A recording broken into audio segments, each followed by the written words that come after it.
तो जो 1-1.5 वर्षाचा तिला आराम मिळाला ना, त्या काळात तिच्या सगळ्या व्याधी उफाळून आल्या.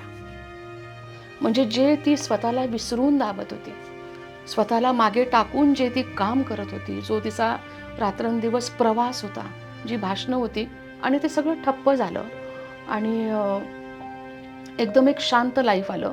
तर त्या सगळ्या आजारांनी डोकं वर काढलं आणि मग तिची तब्येत जी खालावत गेली त्या काळामध्ये. मग शेवटी तर मी तिला माझ्या घरीच घेऊन गेले होते. म्हणजे वाईटातनं चांगलं काय घडतं तर आम्ही मायलेकी 24 तास सोबत होतो. जे आम्ही आमच्या आयुष्यात कधीच नव्हतो. एक्झॅक्टली तेच तोच विषय. कधीच नव्हतो आम्ही आमच्या आयुष्यामध्ये. आणि मग आता मला हेही सांगता येत नाही की मला आईचा सहवास नाही मिळाला. म्हणजे कदाचित पुढे मागे जर ती सल राहिली असती किंवा मी बोलण्यातनं माझ्या आलं असतं, आता तेही इतक्या ठामपणे म्हणता येत नाही. कारण त्या काळात जी भरपाई झाली ना,